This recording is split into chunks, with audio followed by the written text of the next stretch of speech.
함께 보실 하나님 말씀은 사무엘상 25장 1절에서 17절까지 말씀입니다. 구약성경 450페이지 전으로 있습니다. 사무엘상 25장 1절에서 17절까지의 말씀을 드라마 바이블로 봉독하겠습니다.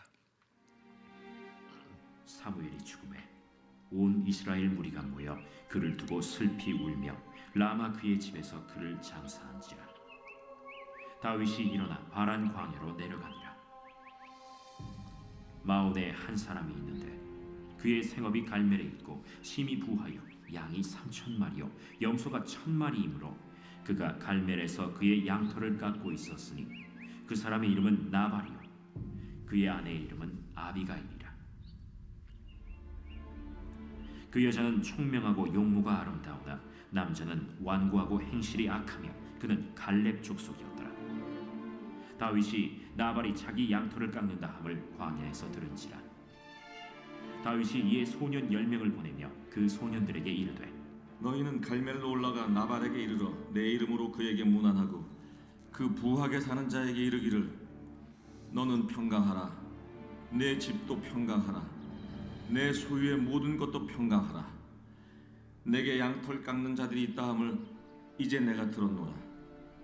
내 목자들이 우리와 함께 있었으나 우리가 그들을 해하지 아니하였고 그들이 갈멜에 있는 동안에 그들의 것을 하나도 잃지 아니하였나니 내 소년들에게 물으면 그들이 내게 말하리라. 그런즉 내 소년들이 내게 은혜를 얻게 하라. 우리가 좋은 날에 왔은즉 내 손에 있는 대로 내 종들과 내 아들 다윗에게 주기를 원하노라 하더라 하라. 다윗의 소년들이 가서 다윗의 이름으로 이 모든 말을 나발에게 말하기를 마치매 나발이 다윗의 사환들에게 대답하여 이르되 다윗은 누구며 이 세 아들은 누구냐? 요즘에 각기 주인에게서 억지로 떠나는 종이 많더라. 내가 어찌 내 떡과 물과 내 양털 깎는 자를 위하여 잡은 고기를 가져다가 어디서 왔는지도 알지 못하는 자들에게 주겠느냐?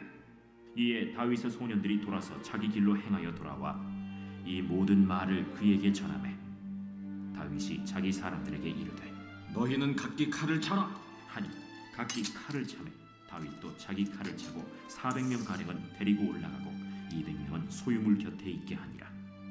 하인들 가운데 하나가 나발의 아내 아비가일에게 말하여 이르되 다윗이 우리 주인에게 문안하러 광야에서 전령들을 보냈거늘 주인이 그들을 모욕하였나이다.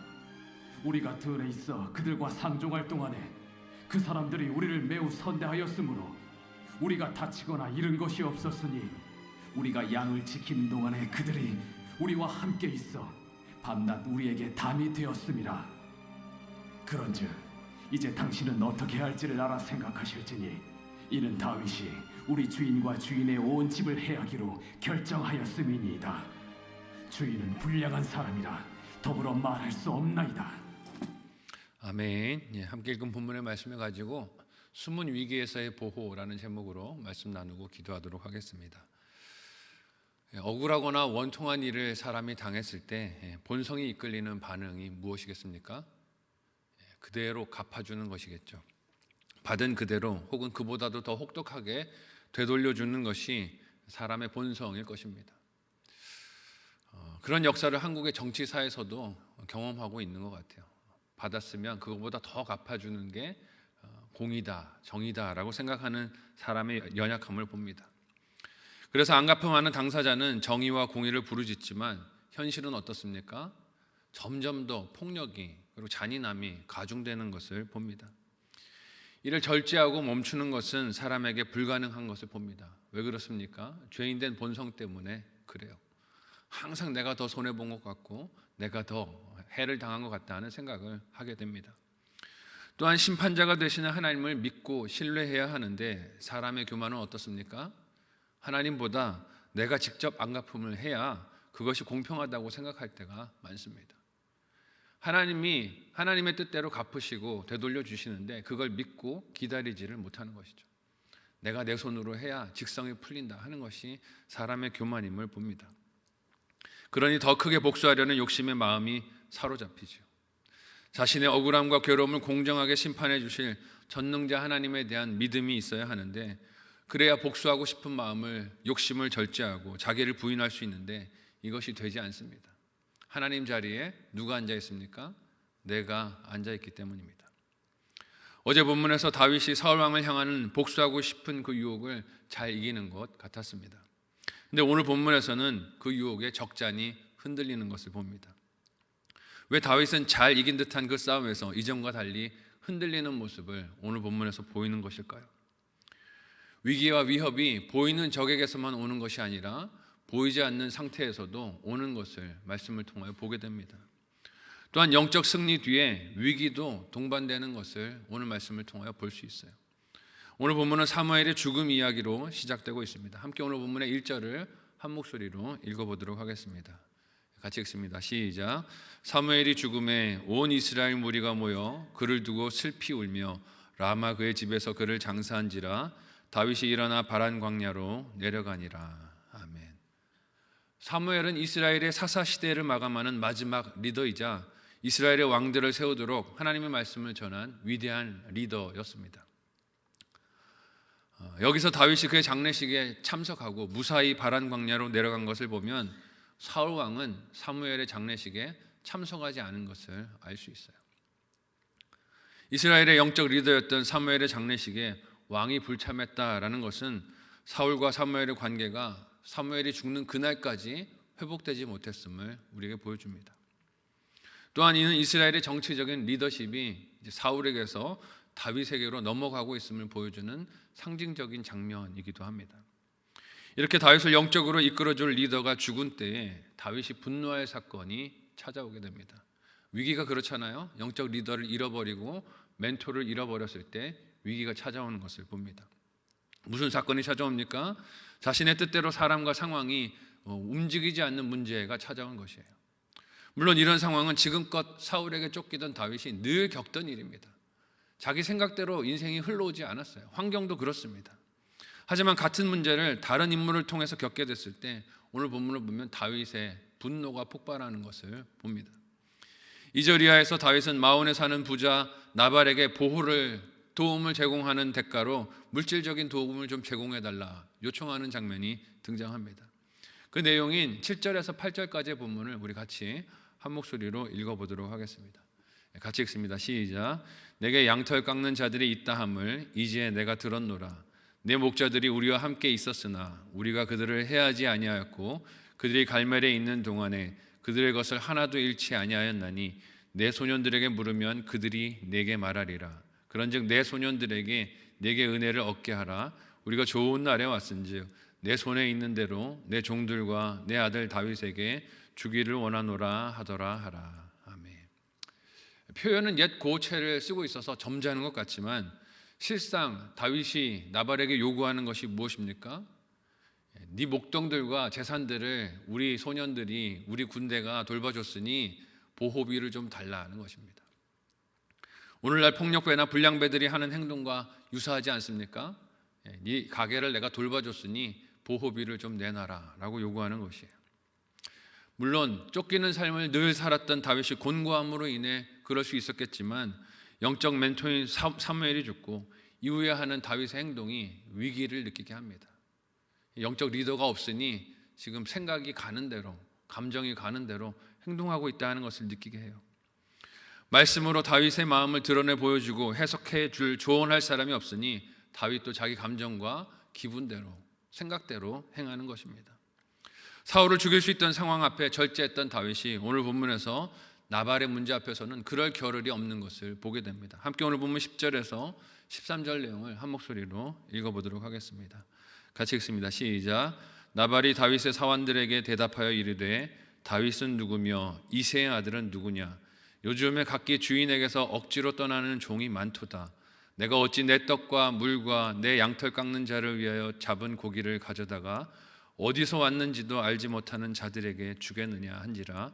이에 다윗의 소년들이 돌아서 자기 길로 행하여 돌아와 이 모든 말을 그에게 전하매 다윗이 자기 사람들에게 이르되 너희는 각기 칼을 차라 하니 각기 칼을 차매 다윗도 자기 칼을 차고 400명 가량은 데리고 올라가고 200명은 소유물 곁에 있게 하니라. 아멘. 다윗의 요청이 나발이 어떻게 반응합니까? 이름도 들어본 적이 없는 자식이 어디서 나에게 보호를 요구하는가? 너에게 줄 것은 아무것도 없다라고 무시합니다. 그리고 오늘 말씀해 보니 요즘에 각기 주인에게서 억지로 떠나는 종이 많다라고 말을 하는데 이 말이 무슨 뜻이겠습니까? 지금 다윗을 빗대서 비꼬고 있는 것이에요. 사울을 피해서 도망치고 있는 다윗을 비꼬면서 경멸하는 비유를 하고 있는 것입니다. 주인을 떠나서 어디서 불량배 짓을 하고 있는가라고 말하는 것이죠. 이는 실제 나발이 다윗을 몰랐다기보다 의도적으로 그의 요구를 무시하기 위해서 보이고 있는 처사이고 언사인 것을 봅니다. 이런 나발의 응답에 대해서 12절 이하에 드러나는 다윗의 심경이 무엇입니까? 그야말로 노발대발이에요. 감히 나를 뭘로 보고 화가 납니다. 혈기충천한 모습을 보입니다. 자기와 함께 있던 600명 중에서 400명에게 칼을 허리에 채웁니다. 그리고 자기도 칼을 차고 죽이겠다고 힘으로 이 상황을 해결하겠다라고 일어나서 나서고 있습니다. 여러분, 직전에 사울을 대하던 모습과 너무 대조적이지 않습니까? 그전에는 손에 칼이 있었어도 어떻게 했습니까? 그걸 쓰지 않고 겉옷자락만을 가만히 베었어요. 자신에게 칼이 있고 죽일 기회가 있었어도 하나님께서 기름 부으신 자를 손댈 수 없다고 옷자락만 베었던 다윗이었습니다. 그런 행동까지도 어떻게 했어요? 내가 후회한다라고 탄식했었습니다. 이스라엘 사람들의 블레셋의 습격을 받고 가진 것을 강탈당할 때 이를 적극적으로 보호하고 막았던 다윗이 지금은 이스라엘 사람, 유다 사람을 잡아 죽이겠다고 칼을 차고 올라가는 중에 있습니다. 혈안이 되어 있어요. 어떻게 이렇게 180도로 달라진 것일까요? 여기서 우리는 사람의 한순간의 승리가 지속적인 승리 혹은 영원한 승리를 보장하지 않는다는 것을 깨달을 수 있습니다. 어제 이겼다고 오늘 이기는 게 아니에요. 사울을 죽일 수 있었던 은밀하고 강력한 유혹에서 승리한 다윗이 자신의 자존심을 건드리고 모욕을 주는 수준 낮은 한 사람의 도발에 평정심을 잃고 무너져 내리고 있습니다. 인생에 깨지기 쉬운 모습을 우리에게 보여주고 있어요. 어제 이겼다고 오늘 자동으로 이기는 것이 아니라는 것입니다. 영적인 승리 이후에 더 주의하고 자기의 마음을 살펴야 하는 것이에요. 위기가 언제 찾아옵니까? 큰 일을 치르고 나서 찾아오는 것을 봐요. 큰 승리를 이루고 나서 뭔가를 잘 이루고 나서 위기가 그 뒤로 찾아오는 것을 봅니다. 영적인 승리 이후에 더 주의해야 하고 자기의 마음을 말씀 앞에 더 살펴야 하는 것입니다.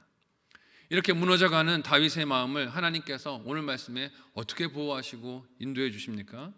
하나님은 다윗이 혈기로 일을 그르치기 전에 다윗이 실행하려던 일이 드러나도록 인도해 주세요. 함께 오늘 본문 14절에서 17절 마지막 내용을 한 목소리로 읽어보도록 하겠습니다. 같이 읽습니다. 시작. 하인들 가운데 하나가 나발의 아내 아비가일에게 말하여 이르되 다윗이 우리 주인에게 문안하러 광야에서 전령들을 보냈거늘 주인이 그들을 모욕하였나이다. 우리가 들에 있어 그들과 상종할 동안에 그 사람들이 우리를 매우 선대하였으므로 우리가 다치거나 잃은 것이 없었으니 우리가 양을 지키는 동안에 그들이 우리와 함께 있어 밤낮 우리에게 담이 되었음이라. 그런즉 이제 당신은 어떻게 할지를 알아 생각할지니 이는 다윗이 우리 주인과 주인의 온 집을 해하기로 결정하였음이니이다. 주인은 불량한 사람이라 더불어 말할 수 없나이다 하는지라. 아멘. 하나님이 지혜로운 종 하나를 예비해 주셨어요. 예비해 주신 그 종 하나가 주인이 다윗에게 한 일과 그 위험성을 나발의 아내인 아비가일에게 보고해서 알립니다. 누가 이 상황에서 위기에 처한 가정과 재산과 생명을 보호할 수 있는 실질적인 가장인지를 하나님이 준비하신 이 지혜로운 종이 그렇게 역할을 감당하고 있는 것이죠. 이런 종의 지혜가 이후로 자신뿐만이 아니라 온 가정의 생명들을 보호해 지키게 되는 것을 봅니다. 이 종이 알고 있는 게 무엇입니까? 받은 은혜가 뭔지를 알고 있어요. 또한 지은 잘못을 알고 있습니다. 우리 주인이 한 잘못이 이것입니다 하는 것을 알고 있어요. 또한 말해야 할 대상이 누구인가도 잘 분별하고 있습니다. 이 상황에서 나발에게 가서 이 이야기를 하면 말이 통하겠습니까? 안 통하겠습니까? 통하지 않겠죠. 말해야 될 대상이 누구인가 한 것을 잘 분별한 것을 알 수 있어요. 이게 얼마나 중요한 지혜인가 하는 것을 보게 됩니다. 우리의 신앙 여정도 이와 같아야 하지 않겠습니까? 받은 은혜를 알아야 합니다. 내가 선 이 자리에서 하나님이 베푸신 은혜를 잘 알고 기억할 수 있어야 해요. 또한 내 지은 죄를 알아야 합니다. 하나님 앞에 무엇을 간구하고 회개해야 하는가 하는 죄를 알아야 해요. 또한 구원을 간구해야 할 대상도 잘 알아야 합니다. 하나님이 이처럼 다윗을 보호하시려고 신실한 종, 지혜로운 종을 예비하셔서 다윗이 일을 그르치기 전에 막으시고 보호하시는 은혜를 베푸십니다. 우리도 실수가 많은 인생이고 연약한 인생이지만 하나님의 이런 보호하심 안에 거하고 있는 줄로 믿습니다. 하나님이 택하신 자녀들을 이렇게 보이는 위기에서 혹은 보이지 않는 위기에서 지켜 보호하실 때 우리들은 믿음으로 하나님 앞에 나아가고 하나님께 간구하고 받은 은혜를 기억하고 회개해야 할 죄들을 분별하는 하나님의 백성들이 다 되시기를 예수님의 이름으로 간절히 소원하고 축복합니다. 아멘.